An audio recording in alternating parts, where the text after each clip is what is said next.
2022 de los premios Luces en la categoría de Mejor Programa Periodístico por el dominical Contracorriente de Willax Televisión, donde se encargó de la producción periodística.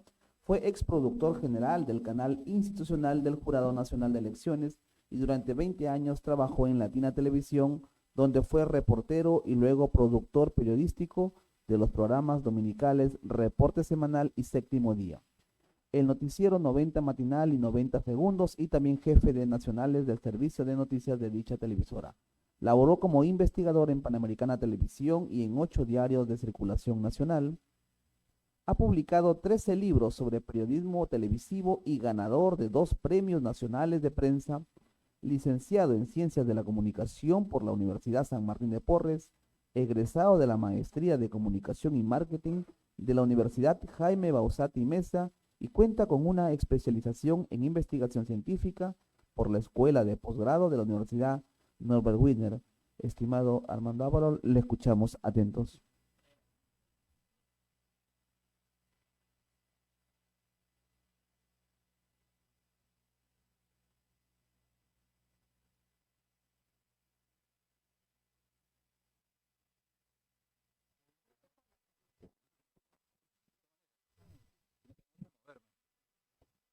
Bueno, muchas gracias por la invitación.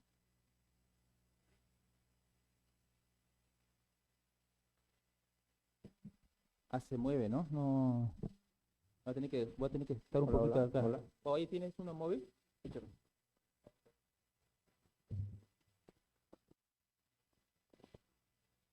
¿Y podríamos poner un poquito el video para ver si se escucha el audio?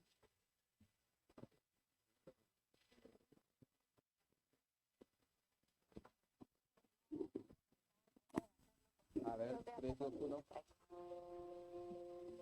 Kiara es uno de los 70.000 peruanos que ha diagnosticado cáncer en el último año.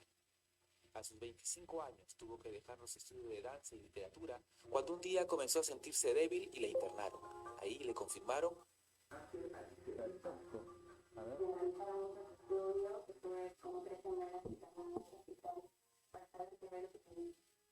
Creo que en el formato de SD, creo que no. En este formato.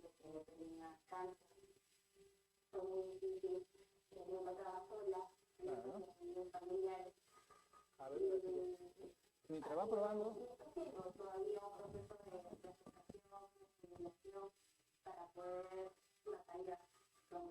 Ok. Le ponemos pausa. ¿Tu nombre cuál es? Rommel. Así como el general. Ok, de ahí no sé yo. Ahora sí, muchas gracias por venir. Quería comentarles yo, si bien la charla que nos motiva, y me da un gusto, un placer, porque me han invitado, porque es la primera vez, y mi esposa es blanca, y mi esposa me dice, te han invitado por negrito, y nos cuestionamos mucho. Y yo le digo, ya lo hacemos amicalmente, ¿no? Entonces, me dice, bacán, dice que esté con la comunidad afroperuana, y yo me siento muy orgulloso de ser afroperuano. Es más, cuando hubo el censo, y mi hija, todos decimos, pues somos afroperuanos, y es un orgullo, así sea de razón, en raza o condición social, ¿no? Yo como periodista, mi posición era más motivo era decirle a ustedes que muchas cosas se pueden superar, más allá de eso que yo he sufrido. Siempre me he acostumbrado a luchar en la vida con el marcador en contra. Estudié en un colegio nacional, estudié en una universidad donde me enseñaban comunicación, pero sin equipos de televisión, sin equipos de radio, sin nada absolutamente. Y a pesar de eso llegué a ser productor de los principales canales del Perú. Entonces, siempre me ha costado mucho avanzar, más allá de la parte racial, que también he visto muchos casos en unos canales de televisión. Había un camarógrafo que por simple hecho de ser negrito no lo permitía. Había un jefe que decía que no, mientras él esté no iba a ascender a camarógrafo. Al final sí lo logró. Pero muchas de esas cosas para mí es fundamental la vocación del servicio y el poder desarrollar nuestra inteligencia emocional. Cuando me convocaron para este evento dije, bueno, voy a hablar a los chicos, que son lo principal para mí. No importa si en la sala hay 500 o hay uno, sino lo importante es que le llevo el mensaje. Y llevé, ya que esta cinta, primero, para los chicos mucho de comunicación, me imagino que nunca han visto esta cinta, ¿o sí? Esta es una cinta Betacam. Antiguamente, mira, estamos hablando de la televisión, ha cambiado mucho en pocos años. En menos de 15 años ha cambiado una barbaridad. Cuando yo era reportero de televisión, las cintas eran del tamaño de del tablet. Entonces tú tenías que salir con la cinta, eran 4 cintas enormes con sus cajas, y salías así a hacer comisión y llevabas un micrófono alámbrico que iba pegado al camarógrafo. El camarógrafo cargaba una cámara que pesaba 12 kilos. Y esa cámara, aparte de la cámara que pesaba 12 kilos, iba conectado a una BTR que era como un televisor que pesaba otros 8 kilos. Estamos hablando de 20 kilos. Además, como no teníamos, íbamos solos a las comisiones, llevábamos una canana, que era una faja de batería adicional, que pesaba otros 4 kilos. Estamos hablando de 24 kilos. Y aparte íbamos pegados al camarógrafo como si fuéramos siameses, y si nos caíamos uno, nos caíamos todos. Esa era la televisión que se practicaba hace solo 15 o 20 años. Y en esa televisión empecé yo como máquina de escribir y todo, y hemos evolucionado mucho. Puede cambiar muchas las cosas. Después llegaron las cintas 3/4 de Takan, que eran estas, y para nosotros nos parecían fabulosos, maravillosos, porque decíamos, ¿qué tal tecnología de esas cosas grandazas a estos chiquititos? Después se redujeron más, las mini DV, las de Takan, las memorias que ahora graban horas. En estas cintas solo podíamos grabar 20 minutos, y pregrabado nada más. Entonces teníamos que hacerlo todo al toque y muy, muy puntual. Y esta cinta la traje porque tiene lo amarillo, que era de la época que ha sido muy antigua, pero también la sangre de mi camarógrafo, quien le salvé la vida en una comisión. Y esta cinta me recuerda el tema de la vocación. Más allá de la profesión que ejerzamos, más allá de la condición racial, social, económica, qué importante es hacer lo que nos apasiona, lo que nos gusta. Ese es un camino para lograr la felicidad. Pero muchos no lo hacen. Muchos saben, cuando yo estudié periodismo me decían, mi papá me decía, ¿por qué vas a hacer periodismo si te vas a morir de hambre? Vas a patear cilindro y con efecto. Me decía, pero yo quería ser periodista. Y al final, cuando pasaron los años, mi papá es el hombre más orgulloso de los logros que he logrado. Entonces, y mi familia también. Entonces, es muy importante hacer lo que nos apasiona, lo que nos gusta. ¿Y por qué contaba con esta cinta? Cuando yo cubría, ustedes han escuchado la marcha de los 4 suyos, y en la marcha de los 4 suyos yo cubría ahí en medio de bombas lacrimógenas y todo, y el camarógrafo, uno de los libros que hice se llama Detrás de cámaras, que es un camarógrafo que se quedó en la maleta, y se lo hice en homenaje a mis camarógrafos. Cuando tú sales con tu camarógrafo, son como hermanos, se te cubre la espalda y el otro se cubre mutuamente. Estábamos en la marcha de los 4 suyos y venían las piedras y las bombas lacrimógenas, y yo le dije a mi camarógrafo, loco, porque se llamaba Loco Vargas, le decíamos nosotros, y le digo, loco, yo te voy a cuidar, y lo abracé, cuidándolo a él, mientras él grababa con su cámara. Y en eso lanzaban las piedras y las bombas por acá, y cuando yo, listo para agarrar, si caía alguna piedra, sentí con el rabillo del ojo un golpe, ¡pum! En ese momento volteé la vista y mi camarógrafo, que estaba así grabando, le impactó una bomba lacrimógena. La bomba lacrimógena le impacta y él se cae de cabeza así de espaldas con la cámara, y su cabeza se golpea el pavimento y explota la bomba lacrimógena. En ese momento mi camarógrafo empezó así con los ojos abiertos y la bomba lacrimógena a asfixiarse. Entonces yo le dije a los policías que me ayudaran, y los policías se fueron. Le dije a los manifestantes que me ayudaran y todos se fueron. Entonces tuve que, como reportero, agarrar mi cámara, grabé un poquito, le dejé mi cámara, agarré mi camarógrafo y cargué media cuadra, lo saqué, grabé un poquito la escena y me lo llevé cargando hasta el Hospital Loaiza. Cuando llegué al Hospital Loaiza, cargado con mi camarógrafo, toda mi ropa era roja. Parecía un bombero por de la sangre de mi camarógrafo. Cuando estaba por llegar en el hospital, me acuerdo que llegué cargado y mi camarógrafo convulsionando, y en ese momento la señorita, que era una enfermera, le digo, señorita, por favor, mi camarógrafo está muriendo, quiero que lo puedan atender. ¿Y sabe lo que me dijo? Me dijo, no, tiene que pagar su ticket de atención de 5 soles. Si usted no paga, no puede ser atendido. Entonces yo dije, señorita, se está muriendo mi camarógrafo. Y me dijo, no, señor, las reglas son las reglas, tiene que pagar. Entonces me fui corriendo hacia la ventanilla. En esa época salía todos los días en el noticiero, la gente, vaya señor, pum, de 90 segundos. Y pasé, pagué, y cuando regresé, donde estaba la señorita, encontré esta escena. Esta era la mesa, la señorita como si fuera, justo estaba tomando su café, y mi camarógrafo convulsionando. Entonces le dije, señorita, le traje el ticket, ahí recién dejó de tomar su café, y le puso la insulina y se empezó a levantar. Pregunto, y sobre todo a los jóvenes que están acá, ¿esa señorita merecía llamarse enfermera? Esa señorita no merecía llamarse enfermera. Es un ser humano. Esa señorita, así como hay malos enfermeros, hay malos periodistas, hay malos abogados, y en todas las profesiones pasan esas cosas. Y lo único que nos mantiene en la vida es la vocación por lo que hacen. Pasaron muchos años, y este camarógrafo que le salvé la vida cuando estábamos en Latina, él me decía mi salvador, negro mi salvador, yo me decía con cariño, negrito mi salvador. Y pasaron, los chicos nuevos no sabían por qué me decía, pero era por este episodio que pasó. Luego lo botaron de Latina, lo sacaron, y él me dio esta cinta y me la guardo siempre como recuerdo, porque simboliza eso, la vocación de servicio. Y sobre todo a ustedes chicos, ¿no? Hagan lo que les apasiona. A mis hijos, tengo la dicha y mi esposa, de que siempre hemos inculcado a nuestros hijos, hagan lo que a ustedes les guste. Una vez me acuerdo que fue una conferencia que nos dieron al padre, un papá le dijeron, ¿qué le gusta? ¿Qué quieres para que sea su hijo? Abogado. ¿Usted qué quiere? Es ingeniero. Yo le dije, quiero que haga lo que le guste. Me quedó mirando el especialista como cosa rara, pero es cierto. Mi hija es psicóloga y es muy exitosa, vive enamorada de su profesión. Mi otra hija es traductora, ha representado al Perú en Francia, se va a ir a Gales a una maestría, ha hecho la mitad de su carrera en Canadá, ya terminamos en la UPC. Entonces, es una morena hermosa también de por ahí que canta y habla francés y otros idiomas. Entonces, ¿y por qué? Porque a ella le gusta lo que hace. Y cuando ella estuvo por estudiar, decía, yo quiero ser periodista como tú. Yo le digo, ¿por qué? Porque para que estés alegre. Yo voy a ser alegre cuando tú hagas lo que a ti te gusta. Y ahora ha seguido su camino y eso es lo principal. Hice un libro, uno de los 13 libros es Noticias para el Alma. La publiqué cuando estaba en la época de pandemia. Y me quedé con una historia de una enfermera australiana que ella había tenido contacto con muchas personas que estaban moribundas en Australia. ¿Y sabe lo que le preguntaba a los moribundos? ¿Cuál era la peor frustración que ella tenía? Y la mayoría de las personas, antes de morir, dijeron que su peor temor y su peor frustración es no haber hecho lo que les gusta. Entonces no esperemos hasta estar al borde de la muerte para hacer lo que nos gusta, y a veces tenemos que enfrentarnos a la sociedad y enfrentarnos también a nuestra familia y a nosotros mismos. Pero creo que el resultado es muy importante. Un consejo que le quisiera dar a los chicos que estudian comunicación y otras cualquier carrera, porque se aplica a cualquier carrera, siempre hagan más de lo que les piden. Nosotros no nos quedemos en que si bien el tema del racismo existe y seguirá existiendo, lamentablemente en todas las sociedades existen, la fuerza de evitar eso es parte de nosotros, sobre todo de nosotros, de ponerle punch a las cosas y no quedarnos en eso. Cuando ustedes den más de lo que les piden, van a ver esos resultados siempre. Hace poco estuve yo, estaba en el Jurado Nacional de Elecciones como director del canal y me convocaron para participar en Willax. Dejar la televisión institucional, donde había estado 4 años y antes 20 años en Latina, para regresar a la televisión comercial con toda la adrenalina y la fuerza que es un programa dominical de competencia a nivel nacional.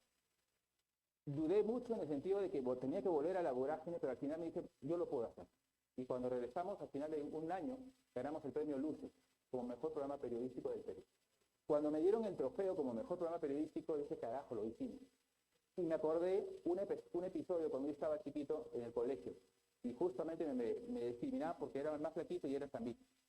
Y recuerdo ese episodio clave porque ahí fue donde decidí ser periodista.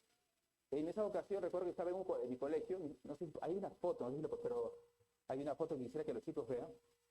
Sí, ahí, ajá, puedes mirar. A ver. A ver, creo que se corre, ahí está. A ver, Rommel, quédate por acá cerca, no más creo. La cosa es que cuando yo estaba en mi colegio, yo estoy en el Colegio Nacional José Olaya Balandra. Si le aparece, lo pone. A ver, Rommel, ayúdale, por favor. Ya, estoy en el Colegio Nacional José Olaya Balandra. En mi colegio era un colegio donde tenían huecos por todos lados. Y ahorita debe aparecer en la pantalla. En ese colegio, cuando la profesora ingresaba a dar a las clases, empezaba y habían 3 gatos nada más, ¿no? Cuando terminaba de voltear estaba repleto el salón porque estaba lleno de huecos, por ahí entrábamos todos los alumnos. Y mi padre tenía que comprar su propia silla para poder sentarnos y estudiar, ¿no? Y ese es mi salón. Aquí justo yo estudiaba.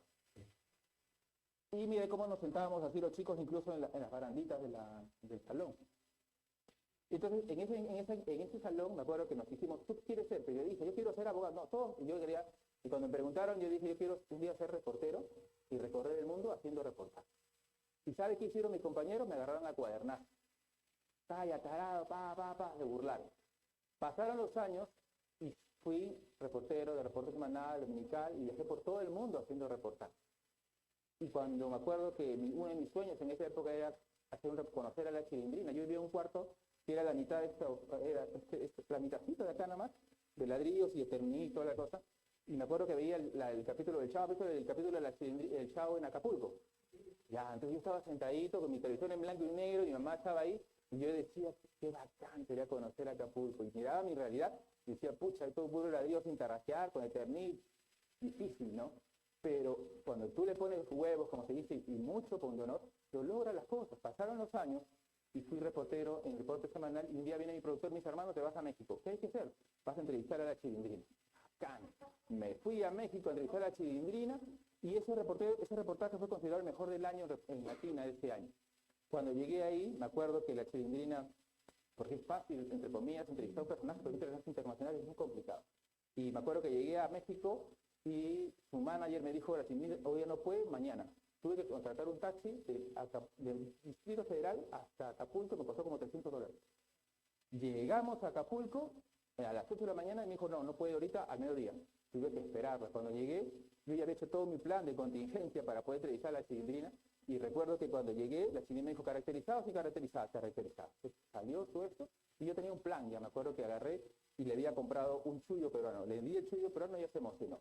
Luego agarré y le había hecho a que mi esposa prepara chocolates y le había preparado chocolates, cosa que le demostré que no solamente estaba entrevistando a un periodista, sino una persona que se identificaba y tenía afecto como persona, como ser humano, ¿no? Entonces ella se emocionó y le dio su perro chihuahua el chocolate.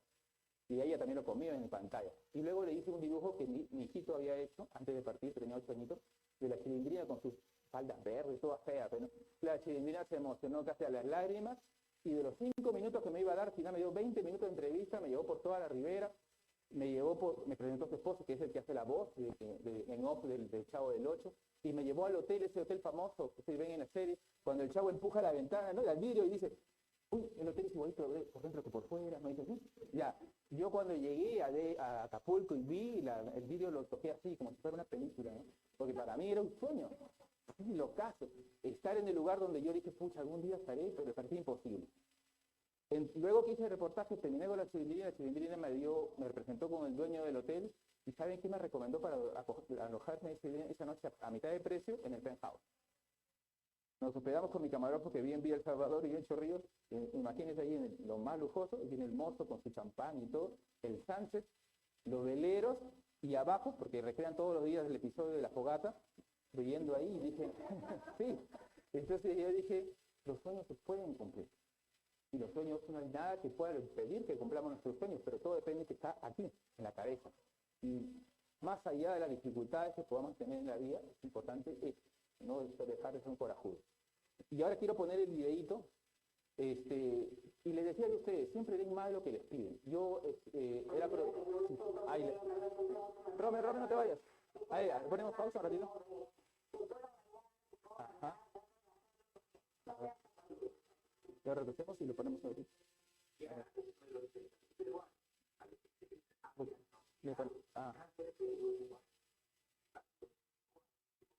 Ahí está, ahorita. Y le ponemos pausa un ratito nada más. Ya está.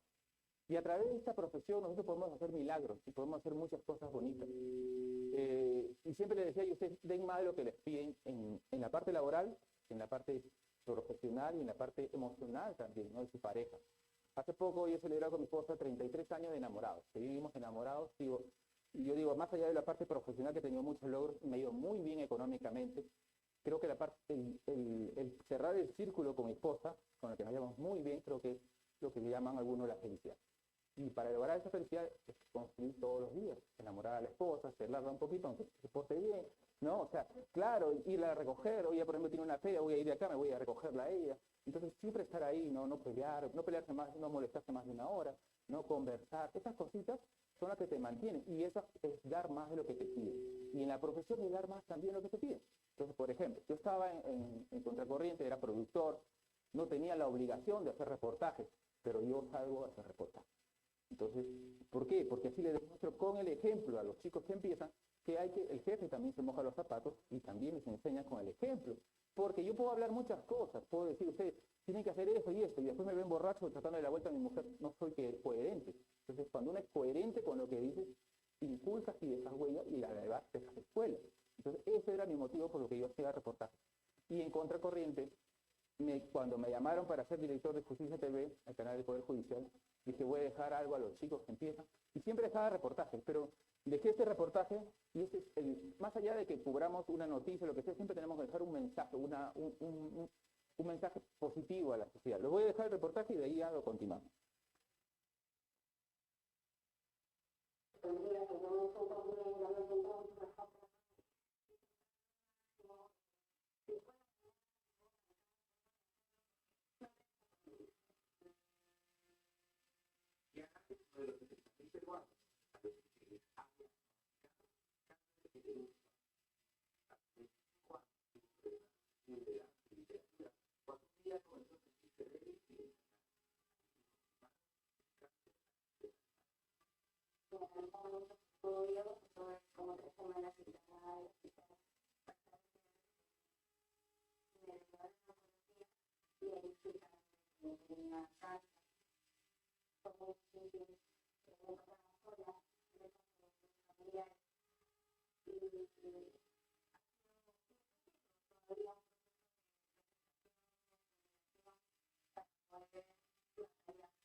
Vamos ahí. Estamos contra el tiempo. ¿Cuánto nos quedan? 5 minutos, más que nada para las preguntas por el tiempo. Pero el motivo del reportaje que le puse último es que en cualquier profesión que ejerzamos tenemos que tener un propósito. El propósito de servir. El periodista sirve a través de la información que da. Entonces, como el policía y como les comentamos en el ejemplo anterior. Entonces, busquen siempre su propósito, que les llene el alma. No hay nada mejor que cubrir una información y luego tener la conciencia tranquila y dormir tranquilo y en paz en la casa.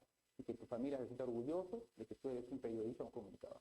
Todas las profesiones te pueden llevar a la felicidad, algo que nosotros nos pongamos mucho esfuerzo, muchas cosas. Y a los chicos, y sobre todo aquí en la Universidad Nacional Mayor de San Marcos, les agradezco por la presencia, a los que están y a los que están viendo también. Y decirles que si ustedes quieren cumplir sus metas, depende de ustedes solamente. Nada, la universidad no nos hace a nosotros, sino nosotros hacemos la universidad. Como yo les decía, yo he venido de una universidad que no teníamos nada y logramos muchas cosas.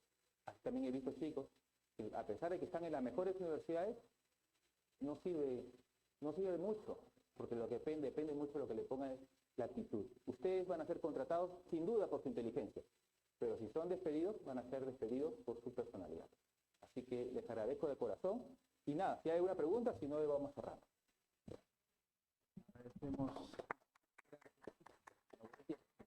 Agradecemos a los dos ponentes, a Isabel Correa, nos ilustró sobre los estereotipos reforzados en los medios de comunicación, y Armando Ábalos nos ha dado una lección con un reportaje de vida y de lo que entraña amar a la profesión, ¿no? Agradecemos de esta manera a los ponentes, despedimos la mesa e invitamos al público a que nos siga acompañando. En breve iniciamos la siguiente mesa: conversatorio, danza y música afroperuanas y tradicionales. Muchísimas gracias a los ponentes. Gracias.